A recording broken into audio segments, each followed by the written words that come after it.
Nós podemos ver aqui o exemplo do falso profeta e do profeta de verdade. O falso profeta, ele só quer falar aquilo que o povo gosta de ouvir. Às vezes Deus manda ele repreender alguém e ele diz: eu não vou repreender não. Deus não é Deus de fazer vergonha. Onde é que está isso na Bíblia, meu irmão? Que Deus não faz vergonha a ninguém. Onde é que está isso na Bíblia? Deus fez vergonha a Acabe. Deus envergonhou Davi, mesmo ele sendo rei, envergonhou até hoje, que está até registrado na Bíblia, na palavra do Senhor.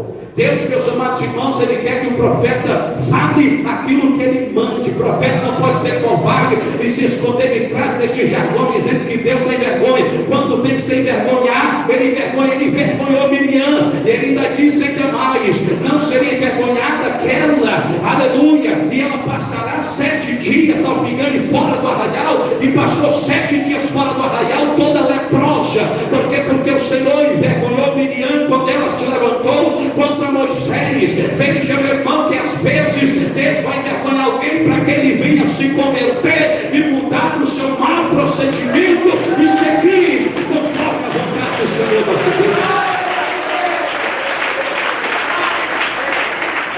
Onde é que está isso na Bíblia? Deus não envergonha ninguém. Isso é coisa de falso profeta, irmão, que não gosta de ser repreendido. Diga glória a Deus. Mas o profeta de Deus fala o que Deus manda. Jeremias sofreu, por quê? Porque falaram que Deus mandava.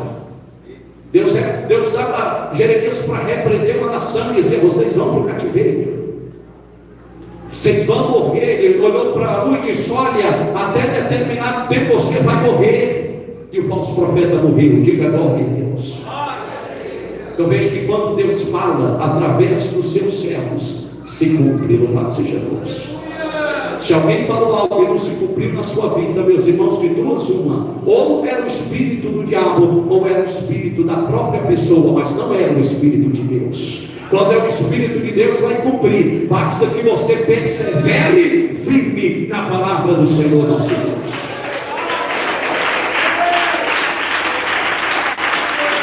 Tópico 3 da lição: o Espírito Santo no Novo Testamento. O Espírito Santo do Novo Testamento dirigiu Cristo Jesus, o nosso Salvador. E para onde o Espírito Santo dirigiu Jesus? Para o deserto. Diga glória a Deus. Conforme Lucas capítulo 4, versículo 1 diz: Jesus, cheio do Espírito Santo, voltou do Jordão e foi levado pelo Espírito ao deserto. Entenda, meu irmão, o Espírito Santo leva o crente sim para a luta também. Deus conduz o crente para a prova também. Se é necessário sermos provados, se é necessário passarmos pelo deserto, nós iremos passar, e Deus será glorificado na nossa vida. Mas não queira ir para o deserto vazio do Espírito Santo.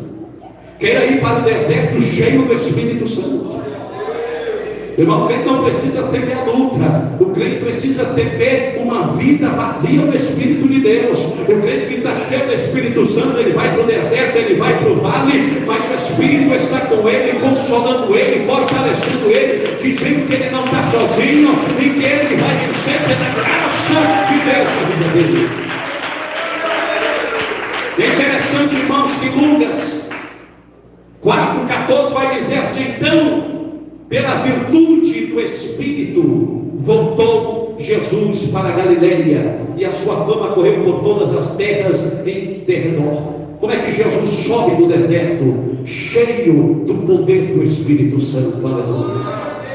Irmãos, às vezes Deus leva o crente para o deserto, para a luta, sabe para quê? Para encher ele de poder, aleluia, para encher ele de unção, para encher ele de sabedoria, para encher ele de graça do Senhor. Meu irmão, talvez você está precisando de mais poder, mais sabedoria, mais graça. Então deixe o Espírito te guiar da forma que Ele quer, e Ele vai operar na sua vida, e você vai sair da luta revestido do poder e da graça de Deus. Podemos ver o Espírito Santo ativo no ministério apostólico. O Espírito Santo guiou os apóstolos nas suas decisões, nas suas missões, em todas as atitudes por eles tomadas. Veja que o Espírito Santo guiou ali a liderança da igreja. Irmão, para a igreja funcionar, crescer, ser bem-sucedida na missão dada pelo Senhor, ela precisa estar debaixo da direção do Espírito Santo de Deus. Veja que os apóstolos não eram prepotentes. Paulo mesmo foi impedido, meus irmãos, de entrar na Ásia em determinado momento do seu ministério. E quem foi que impediu Paulo? O próprio Espírito Santo. Veja que não é todo lugar que Deus quer que a gente vá, meus irmãos. Não é todo lugar. Não, às vezes naquele tempo. Às vezes Deus vai te levar a determinado lugar, mas Ele tem tempo de te levar. Não adianta a gente se precipitar e ir contra a vontade do Espírito Santo, porque nós iremos sofrer duras consequências. Podemos ler aqui em Atos 16, 6, da seguinte forma, 6 e 7: e passando pela Frígia e pela província da Galácia, foram impedidos pelo Espírito Santo de anunciar a palavra de Deus na Ásia. E quando chegaram a Mísia, intentavam ir para a Bítia, mas o Espírito não lhe permitiu. Louvado seja Deus. Entenda que no nosso ministério as coisas acontecem conforme o tempo de Deus. No nosso ministério as coisas acontecem conforme a direção do Espírito Santo do Senhor. Tem pessoas que dizem: não quero porque quer dirigir igreja. Calma, irmão, talvez Deus até tenha esta obra na sua vida, mas tem um momento certo de Ele te chamar. Nós podemos ver aqui, aproveitando o gancho do que falei, que o Espírito Santo vai separar a Barnabé e a Paulo. Até na revista aí está dizendo que é Paulo e Silas, né? Mas é Barnabé e Paulo, conforme Atos capítulo 13, versículo 2. Vai nos dizer a Bíblia: servindo eles ao Senhor, jejuando, diz o Espírito Santo: aparta-me a Barnabé e a Saulo para a obra que tenho chamado. Louvado seja Deus. Quando chega a hora, o Espírito Santo usa, irmão. O Espírito Santo utiliza. Às vezes você nem é conhecido pela liderança da igreja, mas Deus, Ele prepara tudo. Ele manda te chamar lá onde você está escondido, às vezes até rejeitado pela igreja local, mas Ele usa um diretor, Ele usa um pastor regional, Ele usa alguém que diz: não chegou o teu dia de dar lugar para Deus, agora você vai ser canal do Espírito Santo em determinado lugar e de determinada forma. Não se apresse. Deus é quem dirige os seus servos na missão. É Deus quem dirige os seus servos na obra. Quarto tópico, meus irmãos: o Espírito Santo e a igreja. Veja que Jesus nos deu o Espírito Santo para nos guiar em toda a verdade. João 16,13 diz: mas quando vier aquele Consolador, o Espírito de verdade, Ele vos guiará em toda a verdade, porque não falará de si mesmo, mas dirá tudo o que tiver ouvido e vos anunciará o que há de vir. Louvado seja Deus. O Senhor nos deu o Espírito Santo para Ele nos guiar em toda a verdade. E a verdade, meus amados irmãos, é o que? A verdade da palavra de Deus, a verdade das santas e fiéis Escrituras. Louvado seja o Senhor. Nós devemos, meus amados irmãos, sermos guiados pela palavra de Deus. A palavra de Deus, como disse Pedro, não foi produzida pela vontade humana, mas foi o Espírito Santo que usou os seus servos. Louvado seja Deus. Tem gente que olha para a Bíblia e acha que é um livro qualquer. Tem gente que olha para a Bíblia e acha que é mais um livro. Não, irmão, aqui é o livro do Senhor, é a palavra do nosso Deus. É a palavra que o Espírito Santo de Deus utilizou os seus servos para confeccionar. Aleluia. O que está aqui na Bíblia não é o que Paulo quis escrever, não. Foi o que o Espírito Santo de Deus revelou a Paulo para ele escrever. O que está aqui, meu irmão, no Evangelho segundo João e nas cartas do apóstolo João, não é aquilo que ele disse: vou escrever isso, não. Talvez ele estava ali depois de escrever esta carta, mas mal sabia ele, ou quem sabe sabia ele, até mesmo que era o Espírito Santo dizendo: escreve tal palavra, escreve de determinado jeito, porque esta carta ou este Evangelho não vai ser lido somente para aqueles, porque eles para quem você está enviando, mas até mesmo a igreja Deus chamou lá de Macapá no ano de 2022, vai ler e vai ser edificada, porque é a minha palavra inspirada. Aleluia.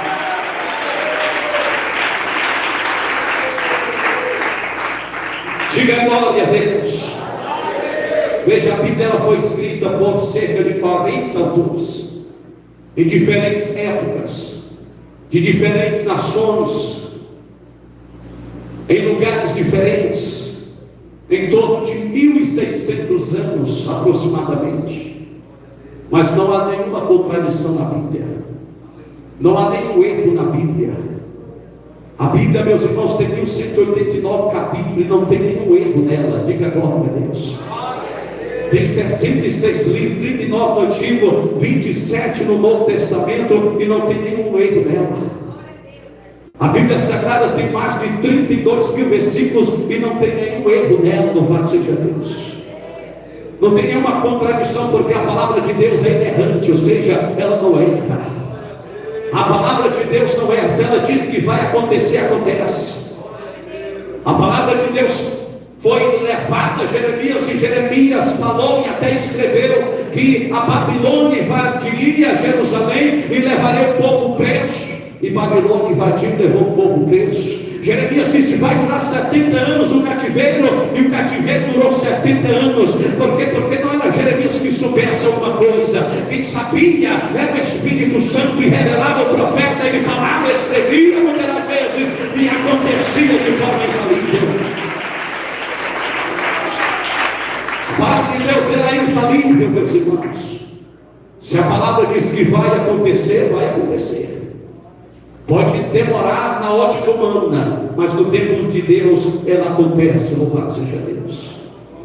Veja, meus amados irmãos, que nós devemos ouvir, cumprir, viver e possuir a revelação divina. Conforme Deuteronômio capítulo 4 versículo 1 diz: agora pois, ó Israel, ouve os estatutos. Ouve o que? Os estatutos. A primeira coisa é ouvir. Nós precisamos ouvir os estatutos e juízos que eu vos ensino. A palavra de Deus deve ser ensinada. Para quê? Para cumprirdes. Deve ser praticada, obedecida, para que vivais. Nós temos que viver a palavra de Deus. E entreis e possuais a terra que o Senhor Deus de vossos pais vos dá. Quando nós ouvimos, quando nós cumprimos e vivemos a palavra de Deus, nós estamos nos habilitando a ir morar no céu. Estamos sendo preparados para tomar posse da Canaã celestial, que é a nova Jerusalém de Deus. Aleluia. Veja, meus irmãos, conclusão: conhecemos pouco do passado, conhecemos quase nada do presente e não conhecemos nada do futuro. Mas o Espírito Santo de Deus, que é sabedor de todas as coisas, o Espírito Santo de Deus, que é onisciente, que sabe de tudo, ele conhece perfeitamente o passado, ele conhece perfeitamente o presente e ele conhece perfeitamente o futuro. Portanto, meus irmãos, vamos ouvir o Espírito Santo, vamos ser guiados pelo Espírito Santo, pois ele nos guia através da palavra da Bíblia de Deus, e nós estaremos seguros na eternidade, porque ele nos conduzirá ao céu através da sua santa bendita revelação. Aleluia. Que Deus te abençoe, que Deus fale muito mais ao teu coração. Fique em pé, em nome de Jesus. Glória a Deus. Vai dar 9 horas, falta 1 minuto. Vamos orar, vamos clamar a Deus para que o Espírito do Senhor venha nos guiar em toda a vontade do Pai. Quem quer ser guiado pelo Espírito de Deus? Aleluia. Feche os seus olhos, liga o seu pensamento em Deus. É momento de oração, meus irmãos. Vamos orar, vamos orar. Feche os olhos, todos dando glória, glória, glória a Deus. Vai clamando, todos dando glória, glória, glória, glória a Deus. Aleluia. Grande Deus, maravilhoso, eterno Pai, vem, Senhor Deus, nos guiar, Senhor, com teu Espírito Santo. Nos guia, meu Pai, através da sua palavra, através da sua verdade. Nos livra, Senhor, das heresias. Nos livra, meu Pai amado, das doutrinas de demônios. Nos livra das doutrinas de homens, meu Pai, e nós estejamos, meu Deus, a viver não o que nós queremos, mas aquilo que o Senhor quer, meu Pai. Guia, Senhor Deus, amado teu povo. Guia, Senhor Deus, a minha vida, Senhor.